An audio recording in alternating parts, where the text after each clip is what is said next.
Russian researchers in the late 1940s kept 5 people awake for 15 days using an experimental gas-based stimulant. They were kept in a sealed environment to carefully monitor their oxygen intake so the gas didn't kill them, since it was toxic in high concentrations. This was before closed-circuit cameras, so they had only microphones and 5-inch thick glass porthole-size windows into the chamber to monitor them. The chamber was stocked with books, cots to sleep on but no bedding, running water and toilet, and enough dried food to last all 5 for over a month. The test subjects were political prisoners deemed enemies of the state during World War II. Everything was fine for the first 5 days. The subjects hardly complained, having been promised falsely that they would be freed if they submitted to the test and did not sleep for 30 days. Their conversations and activities were monitored, and it was noted that they continued to talk about increasingly traumatic incidents in their past, and the general tone of their conversations took on a darker aspect after the 4-day mark. After 5 days, they started to complain about the circumstances and events that led them to where they were, and started to demonstrate severe paranoia.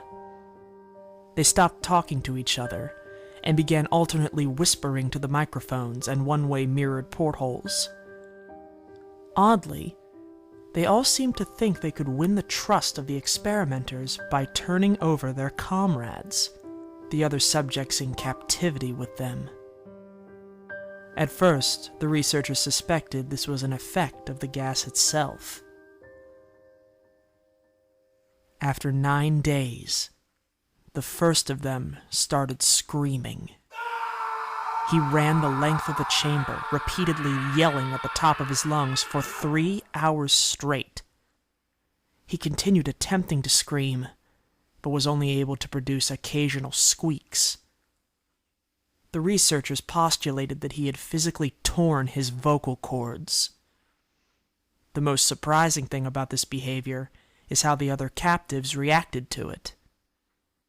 Or rather, didn't react to it. They continued whispering to the microphones until the second of the captives started to scream. The 2 non-screaming captives took the books apart, smeared page after page with their own feces, and pasted them calmly over the glass portholes. The screaming promptly stopped. So did the whispering to the microphones. After 3 more days passed, the researchers checked the microphones hourly to make sure they were working, since they thought it impossible that no sound could be coming with 5 people inside. The oxygen consumption in the chamber indicated that all 5 must still be alive. In fact, it was the amount of oxygen 5 people would consume at a very heavy level of strenuous exercise. On the morning of the 14th day, the researchers did something they said they would not do to get a reaction from the captives. They used the intercom inside the chamber, hoping to provoke any response from the captives they were afraid were either dead or vegetables. They announced, "We are opening the chamber to test the microphones. Step away from the door and lie flat on the floor, or you will be shot. Compliance will earn one of you your immediate freedom." To their surprise, they heard a single phrase in a calm voice respond. "We no longer wish to be freed." Debate broke out among the researchers and the military forces funding the research. Unable to provoke any more response using the intercom, it was finally decided to open the chamber at midnight on the 15th day. the chamber was flushed of the stimulant gas and filled with fresh air, and immediately, voices from the microphones began to object. 3 different voices began begging, as if pleading for their life, to turn the gas back on. The chamber was opened, and soldiers sent in to retrieve the test subjects. They began to scream louder than ever, and so did the soldiers when they saw what was inside. 4 of the 5 subjects were still alive, although no one could rightly call the state that any of them were in alive. The food rations past day 5 had been not so much as touched. There were chunks of meat from the dead test subjects' thighs and chest stuffed into the drain in the center of the chamber, blocking the drain and allowing 4 inches of water to accumulate on the floor. Precisely how much of the water on the floor was actually blood was never determined. All 4 surviving test subjects also had large portions of muscle and skin torn away from their bodies. The destruction of flesh and exposed bone on their fingertips indicated that the wounds were inflicted by hand, not with teeth, as the researchers initially thought. Closer examination of the position and angles of the wounds indicated that most, if not all of them, were self-inflicted.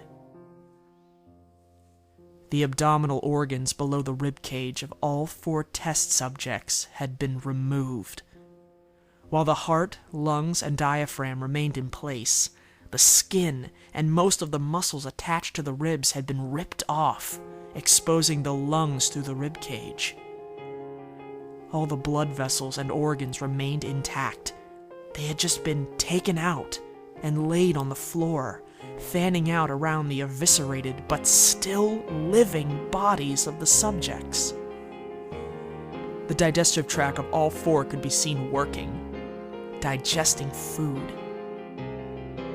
It quickly became apparent that what they were digesting was their own flesh that they had ripped off and eaten over the course of days.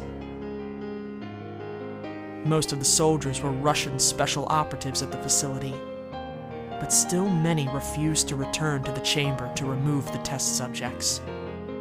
They continued to scream to be left in the chamber, and alternately begged and demanded that the gas be turned back on, lest they fall asleep. To everyone's surprise, the test subjects put up a fierce fight in the process of being removed from the chamber. One of the Russian soldiers died from having his throat ripped out. Another was gravely injured by having his testicles ripped off and an artery in his leg severed by one of the subject's teeth. Another 5 soldiers lost their lives, if you count ones that committed suicide in the weeks following the incident. In the struggle, one of the 4 living subjects had his spleen ruptured, and he bled out almost immediately. The medical researchers attempted to sedate him, but this proved impossible.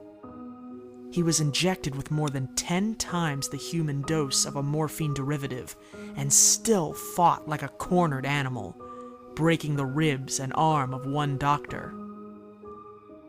His heart was seen to beat for a full 2 minutes after he had bled out to the point where there was more air in his vascular system than blood.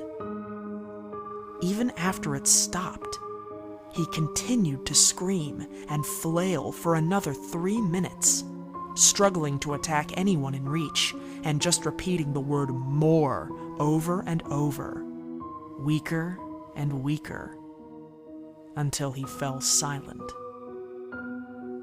The surviving 3 test subjects were heavily restrained and moved to a medical facility, the 2 with intact vocal cords continuously begging for the gas, demanding to be kept awake. The most injured of the 3 was taken to the only surgical operating room the facility had. In the process of preparing the subject to have his organs placed back within his body, it was found that he was effectively immune to the sedative they had given him to prepare him for the surgery. He fought furiously against his restraints when the anesthetic gas was brought out to put him under. He managed to tear most of the way through a 4-inch wide leather strap on one wrist, even through the weight of a 200-pound soldier holding that wrist as well. It took only a little more anesthetic than normal to put him under. And the instant his eyelids fluttered and closed, his heart stopped. In the autopsy of the test subject that died on the operating table, it was found that his blood had triple the normal level of oxygen. His muscles that were still attached to his skeleton were badly torn, and he had broken 9 bones in his struggle to not be subdued. Most of them were from the force of his own muscles he had exerted on them. The second survivor had been the first of the group of 5 to start screaming. His vocal cords destroyed, he was unable to beg or object to surgery, and he only reacted by shaking his head violently in disapproval when the anesthetic gas was brought near him. He shook his head yes when someone suggested, reluctantly, they try the surgery without anesthetic, and did not react for the entire 6-hour procedure of placing his abdominal organs and attempting to cover them with what remained of his skin. The surgeon presiding stated repeatedly that it should not be medically possible for the patient to still be alive. One terrified nurse assisting the surgery stated that she had seen the patient's mouth curl into a smile several times whenever his eyes met hers. When the surgery ended, the subject looked at the surgeon and began to wheeze loudly, attempting to talk while struggling. Assuming this must be something of drastic importance, the surgeon had a pen and pad fetched so the patient could write his message. It was simple. Keep cutting. The other 2 test subjects were given the same surgery, both without anesthetic as well, although they had to be injected with a paralytic for the duration of the operation. The surgeon found it impossible to perform the operation, while the patients laughed uncontrollably. Once paralyzed, the subjects could only follow the attending researchers with their eyes. The paralytic cleared their system in an abnormally short period of time, and they were soon trying to escape their bonds. The moment they could speak, they were again asking for the stimulant gas. The researchers tried asking why they had injured themselves, why they had ripped out their own guts, and why they wanted to be given the gas again. Only one response was given. I must remain awake. All 3 subjects' restraints were reinforced, and they were placed back into the chamber, awaiting determination as to what should be done with them. The researchers, facing the wrath of their military benefactors for having failed the stated goals of their project, considering euthanizing the surviving subjects. The commanding officer, an ex-KGB, instead saw potential and wanted to see what would happen if they were put back on the gas. The researchers strongly objected, but were overruled. In preparation for being sealed in the chamber again, the subjects were connected to an EEG monitor and had their restraints padded for long-term confinement. To everyone's surprise, all 3 stopped struggling the moment it was let slip they were going back on the gas. It was obvious that at this point all 3 were putting up a great struggle to stay awake. One of the subjects that could speak was humming loudly and continuously. The mute subject was straining his legs against the leather bonds with all his might.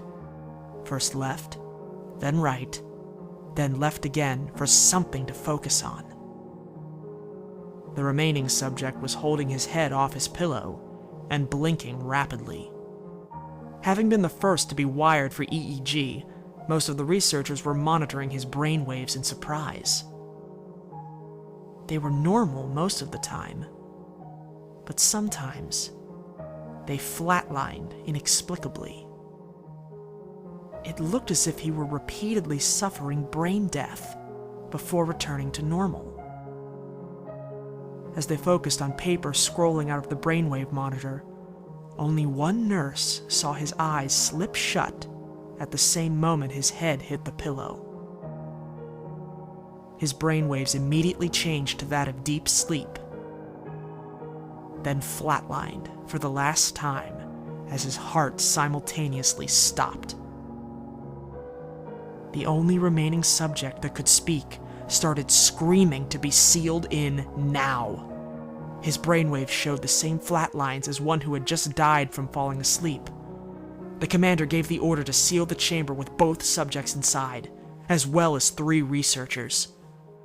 One of the named 3 immediately drew his gun and shot the commander point blank between the eyes, then turned the gun on the mute subject and blew his brains out as well. He pointed his gun at the remaining subject, still restrained to a bed, as the remaining members of the medical and research team fled the room. "I won't be locked in here with these things! Not with you!" he screamed at the man strapped to the table. "What are you?" he demanded. "I must know." The subject smiled. "Have you forgotten so easily?" the subject asked. "We are you. We are the madness that lurks within you all, begging to be free at every moment in your deepest animal mind. We are what you hide from in your beds every night. We are what you sedate into silence and paralysis when you go to the nocturnal haven where we cannot tread." The researcher paused, then aimed at the subject's heart and fired. The EEG flatlined as the subject weakly choked out, "So nearly free."